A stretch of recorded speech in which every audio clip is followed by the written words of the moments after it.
Politicians serve the elite class. They serve the money people, the military-industrial complex. It's because of money.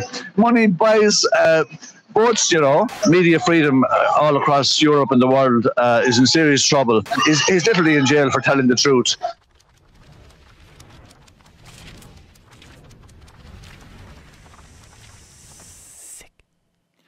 Mick Wallace aus Irland ist ein unabhängiger Politiker, der im EU-Parlament sitzt. Und einige von euch werden seine lautstarken Reden aus dem Parlament kennen.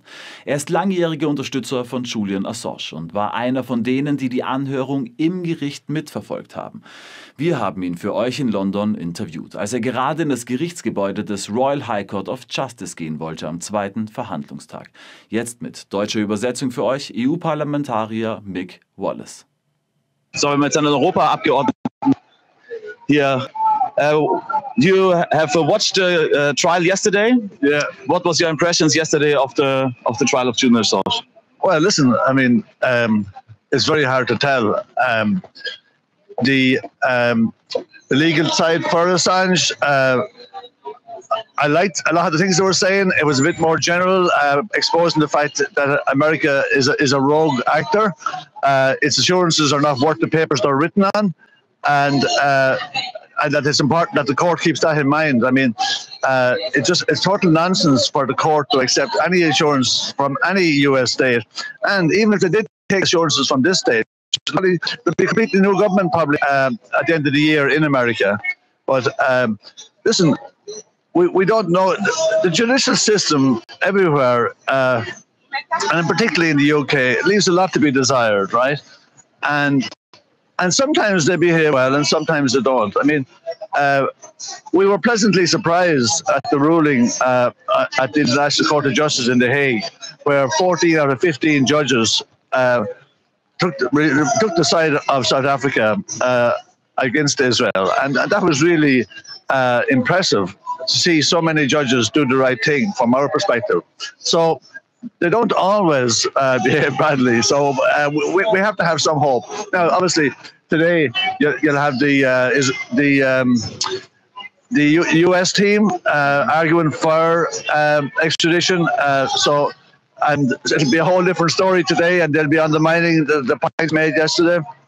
But we all know, though, that the prosecution and the attempted extradition of Assange is an effort to silence criticism of US empire, Western countries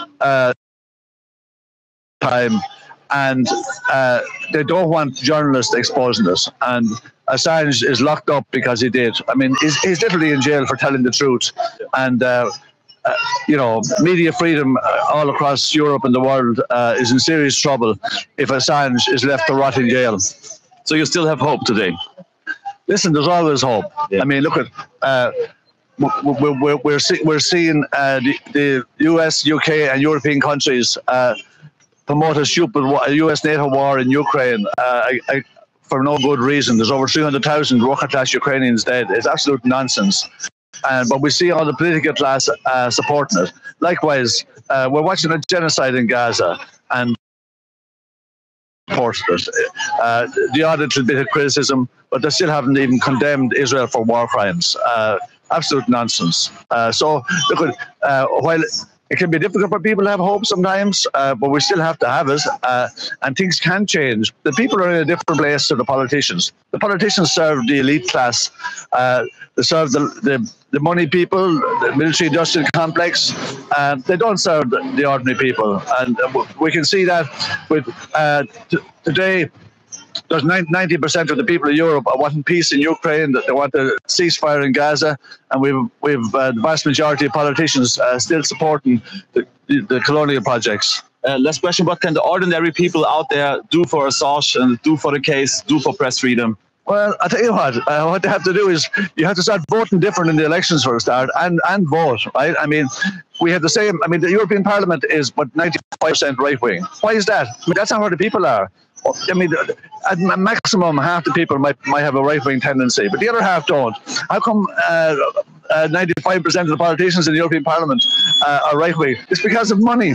Money buys votes, you know. The mainstream media help them to get in, and then politics is dumbed down so that the people don't feel it represents that they're represented by the process. And so you have an awful lot of young people are not voting, and you have poor people not voting. I mean, and that's a disaster. I mean, the people have the potential to change it, and it's great that there's so many on the streets for the last year or two, but it has to increase. Thanks a lot. Okay. Thank you. Thank you.